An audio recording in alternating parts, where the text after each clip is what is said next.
اما بعد فقد قال رسول اللہ صلی اللہ علیہ وآلہ وسلم من مات ولم يعرف امام زمانہ مات میتۃ جاہلیہ۔ صلوات پڑھیں محمد وآل محمد۔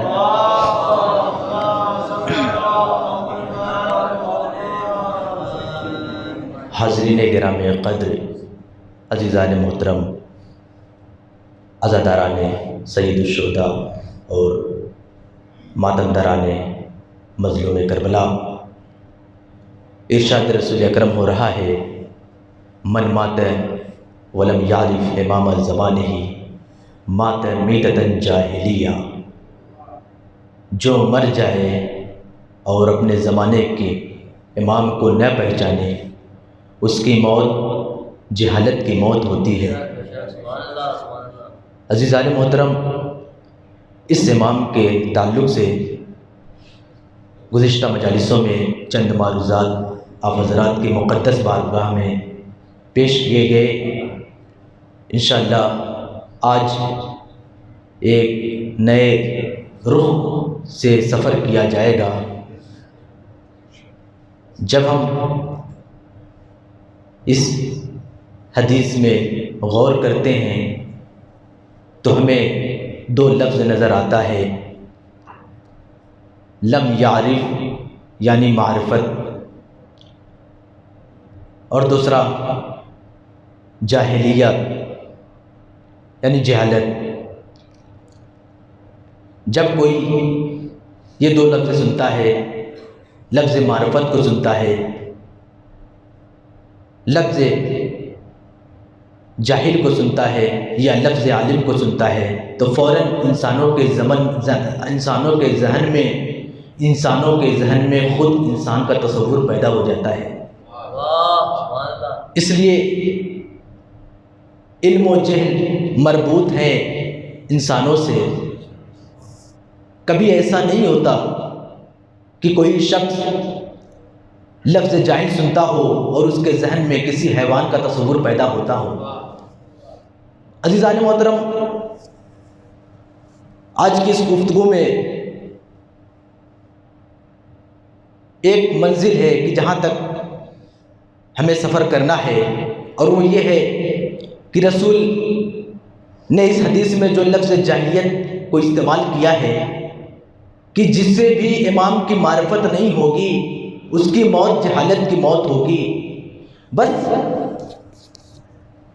اس مقام کی طرف اشارہ کرنا ہے کہ وہ کون سے افراد ہیں کہ جو اس جہالت کا شکار ہیں اور وہ کس مقام پر جا کر خطا کر رہے ہیں، اور کون سے افراد ہیں کہ جو امام کی معرفت سے جاہل تو ہیں لیکن ممکن ہے کہ وہ اس جہالت سے نکل کر معرفت کی منزل پر آ جائے۔ فرق محسوس کریں آپ۔ لیکن ان کے برخلاف وہ کون سے انسان ہیں کہ جو اس جہالت سے کبھی نہیں نکل سکتے اور ان کی موت جہالت کی موت ہوتی ہے، جاہلیت کی موت ہوتی ہے۔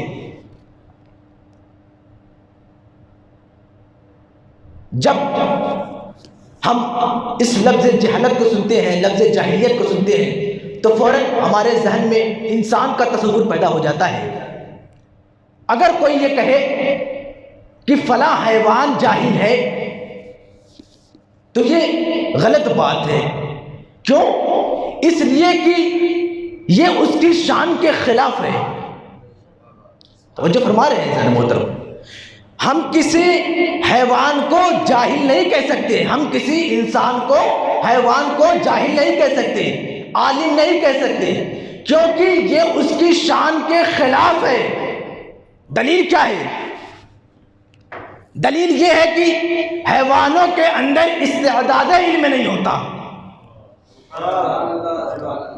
حیوانوں کے اندر استعداد علم نہیں ہے، علم حاصل کرنے کی طاقت نہیں ہے، علم حاصل کرنے کی قوت نہیں ہے۔ اب اگر کوئی انسان یہ کہے کہ فلاں حیوان جاہل ہے، گویا کہ اس نے اپنی جہالت کا اعلان کیا۔ ہم کسی دیوار کو یہ نہیں کہہ سکتے کہ یہ دیوار اندھی ہے، یہ دیوار نابینا ہے، اس لیے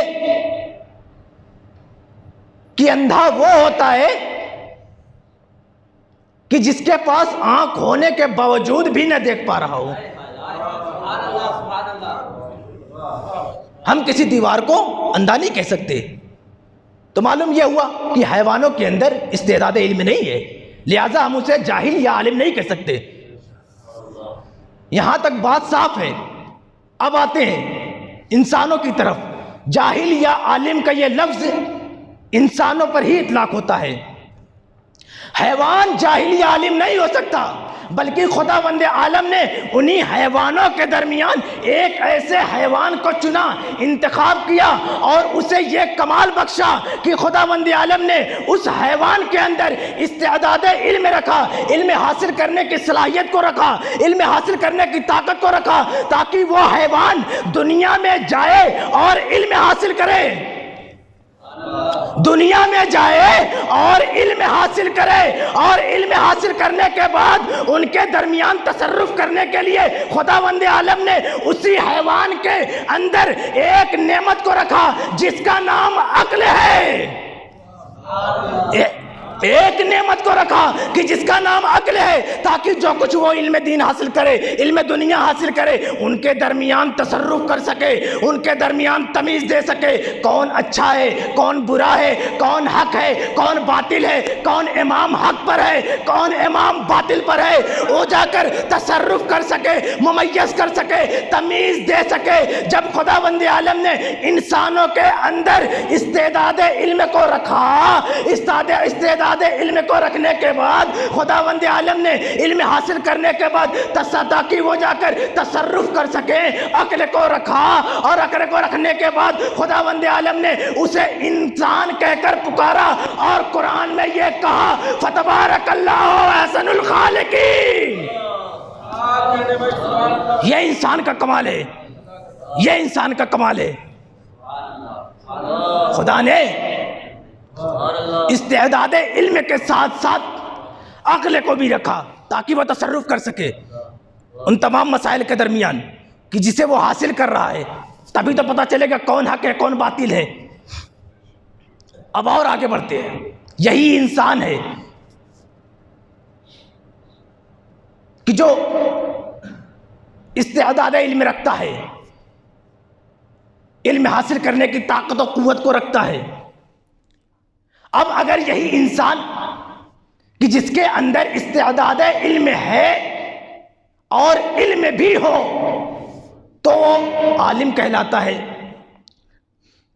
لیکن اس کے برخلاف جس کے اندر استعداد علم نہیں ہوتا ہے لیکن استعداد علم کے ساتھ ساتھ وہ علم نہیں رکھتا تو شخص جاہل کہلاتا ہے۔ بہت معذرت کے ساتھ یہ بات عرض کر رہا ہوں، اس لیے کہ علماء کرام کا مجمع ہے اور مجھ سے کہیں بہتر آپ حضرات کی نظریں علوم دینی اور دنیا پر موجود ہے۔ عزیزان محترم، غور کیا آپ نے؟ عالم وہ ہوتا ہے کہ جس کے اندر استعداد علم ہو اور اس میں علم بھی پایا جائے، لیکن جاہل وہ ہوتا ہے کہ جس کے اندر استعداد علم تو ہوتا ہے لیکن علم نہیں ہوتا۔ غور کیا آپ نے؟ اب حدیث کی روشنی میں دیکھتے ہیں اسی چیز کو۔ جسے امام کی معرفت ہو وہ عالم ہے، جسے معرفت نہ ہو وہ جاہل ہے۔ اس لیے کہ استعداد علم دونوں رکھتے ہیں، لیکن فرق یہ ہے کہ ایک کے پاس معرفت امام، ایک کے پاس معرفت امام نہیں ہے۔ اب یہی جہالت جب آگے بڑھتی ہے اور انسان جہالت کے پہلے زینے پر جب قدم رکھتا ہے تو وہ جہل بسیط کی صورت میں نظر آتا ہے۔ میں نے عرض کیا ابتدا میں کہ رسول نے جو کہا کہ جو اپنے زمانے کے امام کو پہچانے بغیر مر جائے اس کی موت جہالت کی موت ہوتی ہے۔ وہ کون سے قسم کا جاہل ہے کہ جو نجات کے قابل ہوتا ہے، اور وہ کون سا قسم کا جاہل ہے کہ جو نجات کے قابل نہیں ہوتا، اپنی اسی جہالت میں گرفتار رہتا ہے۔ اور آخر کار وہ اس دنیا سے رخصت ہو جاتا ہے، مر جاتا ہے۔ میں نے عرض کیا جب انسان جہالت کے پہلے زینے پر قدم رکھتا ہے تو وہ جہل بسیط کی صورت میں نظر آتا ہے، یعنی کہ وہ ایک مسئلے سے جاہل ہوتا ہے لیکن اسے اپنی جہالت کا علم ہوتا ہے، اپنی جہالت کا علم ہوتا ہے، وہ جانتا ہے کہ میں نہیں جانتا، تو اس انسان کے پاس صرف ایک جہالت ہوتی ہے، وہ قابل نجات ہے۔ کیوں؟ اس لیے کہ اسے اپنی جہالت کا علم ہے۔ ایک انسان ہے کہ جس کا تعلق کسی فرقے سے ہے لیکن وہ باطل راہ پر ہے، اور اس کے فرقے میں ایک امام بھی ہو اور وہ یہ بھی جانتا ہو کہ میرا جو امام ہے وہ بنایا گیا امام ہے۔ اب اس نے تاریخ کا سہارا لیا، اس کے پاس ایک حدیث آئی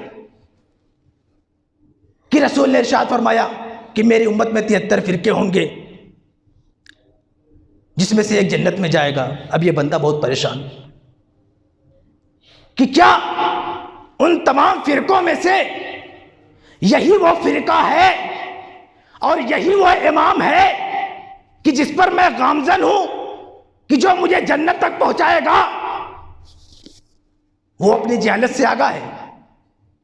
اب اس نے مختلف فرقوں کا مطالعہ کیا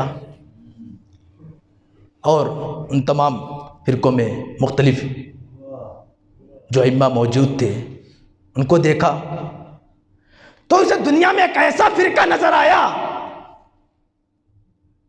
کہ جو ایک امام رکھتا ہے اور اس کا امام معصوم ہے۔ پوری توجہ عزیزان محترم، وہ یہ جانتا ہے کہ اس دنیا میں ایک ایسا فرقہ ہے کہ جس کا امام معصوم ہے، منصوص من اللہ ہے، خدا کی جانب سے انتخاب شدہ ہے، زمانے میں سب سے افضل ہے، اس کے پاس علم لدنی ہے۔ اب یہ انسان قابل معرفت ہے، کیوں؟ اس لیے کہ یہ اپنی جہالت سے آگاہ ہے، اپنی جہالت سے آگاہ ہے۔ پوری توجہ عزیزان محترم، لیکن اسی کے مد مقابلے ایک ایسی جہالت آتی ہے، بدترین جہالت، کہ اگر انسان اس جہالت میں مبتلا ہو جائے نا تو نکلنے کا راستہ نہیں ملتا۔ جیسے ہی انسان جہالت کے دوسرے زینے پر قدم رکھتا ہے ایک ایسی جہالت میں مبتلا ہو جاتا ہے کہ جس میں سے نکلنے کا راستہ نہیں ہوتا۔ یہ بدترین قسم کی جہالت ہوتی ہے، یہ زخم ناسور کی طرح ہوتی ہے جس کا کوئی علاج نہیں ہوتا۔ جو اس جہالت میں مبتلا ہو جاتا ہے وہ چار راہوں پر آ کر یزیدیت زندہ باد کا نعرہ لگانے لگتا ہے۔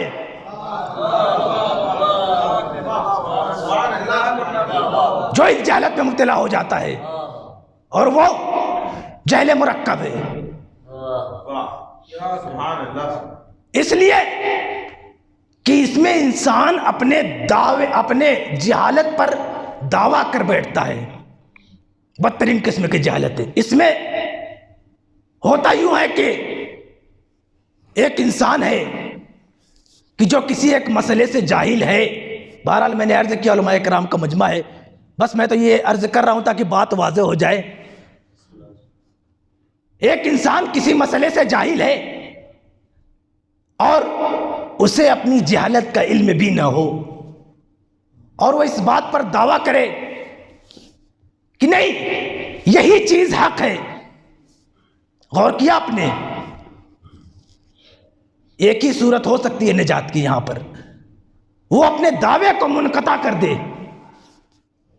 جب وہ دعوے کو منقطع کرے گا تو اپنا ایک قدم پیچھے ہٹائے گا اور جہل بسیط میں آ جائے گا، پھر وہ معرفت کی تلاش میں نکلے گا، حق کی تلاش میں نکلے گا۔ لیکن یہ انسان دعویٰ کر بیٹھتا ہے، ایک انسان ہے کہ جو کسی مذہب و ملت سے اس کا تعلق ہے اور اس کے پاس ایک امام بھی ہے، خود ساختہ امام ہے، بنایا ہوا امام ہے۔ اس نے دیکھا کہ جو میرا امام ہے وہ بنایا ہوا امام ہے، انتخاب شدہ امام ہے، اور وہ اس امام کو کہہ رہا ہے کہ یہ امام حق پر ہے، یہ اس کا دعویٰ ہے۔ تو پہلی جو جہالت ہے وہ یہ ہے کہ اس کا امام باطل پر ہے، اور دوسری جہالت یہ ہے کہ وہ باطل کو حق سمجھ بیٹھا، باطل کو حق سمجھ بیٹھا۔ بھائی بنیاد اگر ٹیڑھی ہو تو دیوار سیدھی نہیں اٹھتی۔ تو جو ہے اگر کوئی انسان یہ کہے کہ میں نے دیکھا فلاں مقام پر بنیاد ٹیڑھی رکھی گئی لیکن دیوار سیدھی تھی، تو لوگ یہی کہیں گے کہ یہ ذہنی مریض ہے، اس لیے کہ دیوار کا سیدھا ہونا مشروط ہے بنیاد کے سیدھے ہونے پر۔ تو جو باطل ہوگا وہ کبھی حق نہیں ہو سکتا۔ بھائی شریعت تمہارے کہنے کے مطابق نہیں چلتی، بلکہ تمہیں شریعت کے کہنے کے مطابق چلنا ہے۔ ایک انسان ہے کہ جو باطل کو حق سمجھ بیٹھا ہے، اور اس کا یہ دعویٰ ہے کہ نہیں، یہ جو باطل ہے نا یہی حق ہے۔ انسان اس مقام پر ایک ہی صورت میں ہدایت پا سکتا ہے کہ جب وہ اپنے دعوے کو منقطع کرے، اپنے دعوے کو توڑے اور وہ حق کی تلاش میں نکلے۔ یہی وہ مقام ہے کہ جس کے لیے رسول اکرم کہہ رہے ہیں کہ جس نے اپنے زمانے کے امام کو نہیں پہچانا اس کی موت جہالت کی موت ہوتی ہے۔ وقت ہے بس عزیزوں، یہی معرفت کا نہ ہونا ہے، یہی معرفت کا نہ ہونا ہے کہ جو سبب بنا اہل بیت علیہ السلام پہ ظلم و ستم ڈھانے کا۔ اگر معرفت ہوتی تو کبھی زہرا کے اوپر جلتا ہوا دروازہ نہ گرایا جاتا۔ اگر معرفت ہوتی تو کبھی جناب محسن شہید نہ ہوتے۔ اگر معرفت ہوتی تو علی کے گلے میں رسی نہ باندھی جاتی۔ معرفت نہ تھی جس کے سبب میں زہرا کے اوپر جلتا ہوا دروازہ گرایا گیا، آزاداروں مصائب کی منزل تک لے آیا۔ بس دو جملے مجھے عرض کرنے ہیں آج کی مجلس میں، جی بھر کر پرسہ پیش کر لو، ابھی دعائے ندبہ ختم ہوئی ہے۔ میرا دل یہ کہہ رہا ہے کہ امام زمانہ علیہ السلام اس مجلس میں ضرور تشریف لائے ہوں گے۔ جی بھر کر پرسہ پیش کر لے، اس لیے کہ کل کربلا میں سیدانیوں کو پرسہ پیش کرنے نہیں دیا گیا، کل کربلا میں سیدانیوں کو رونے نہیں دیا گیا۔ ارے اگر روتے تھے تو شمر تازیانہ مارتا تھا۔ کل کربلا میں حسین کا ماتم نہیں ہوا، اگر کوئی ماتم کرتا تھا تو شمر تازیانہ لگاتا تھا۔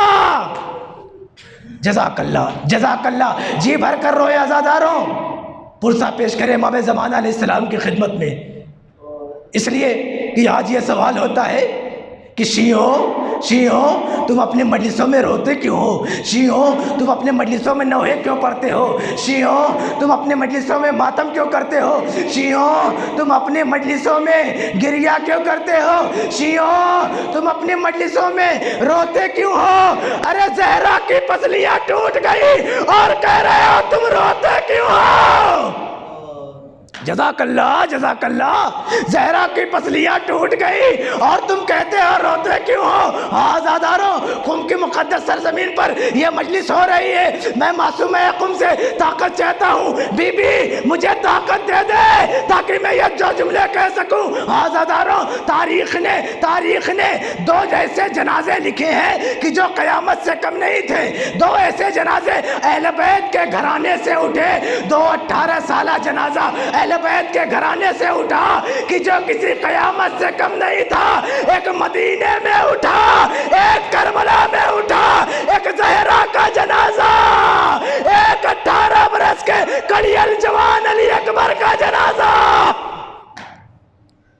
ایک زہرا کا جنازہ، ایک 18 برس کے کڑیل جوان علی اکبر کا جنازہ، ایک کی پسلیاں ٹوٹی، ایک کے سینے میں برچھی کی انی لگی، ایک کے اوپر جلتا ہوا دروازہ گرایا گیا، ایک اپنے سینے میں برچھی کی انی کھا کر خاک کربلا پر گرا، ایک کا جب غسل جناب امام علی علیہ السلام دے رہے تھے تو چیخ مارنے لگے اور کہا ہائے رے زہرا کی پسلیاں ٹوٹ گئی، لیکن زہرا نے کبھی مجھے بتایا نہیں۔ آزاداروں، اور جب علی اکبر علیہ السلام گھوڑے سے زمین پر گرے، امام حسین علیہ السلام جب علی اکبر کے قریب پہنچے نا، عالم یہ تھا کہ جناب علی اکبر کے سینے میں برچھی کی انی پیوست تھی، جناب علی اکبر کے سینے میں برچھی کی انی پیوست تھی۔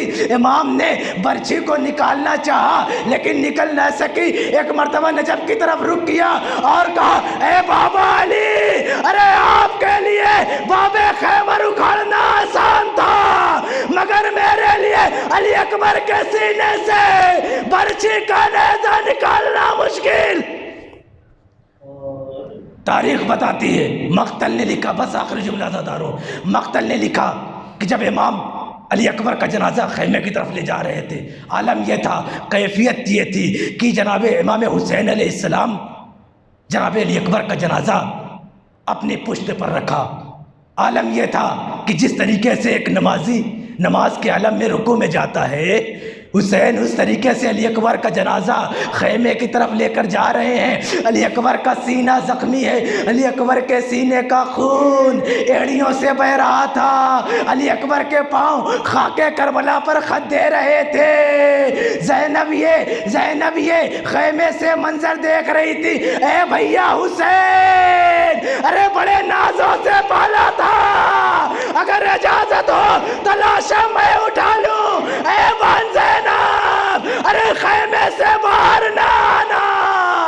آزاداروں، علی اکبر کا جنازہ خیمے میں پہنچا، بیویوں میں کوہرام برپا ہو گیا، واہ محمد، واہ علی، واہ حسینہ۔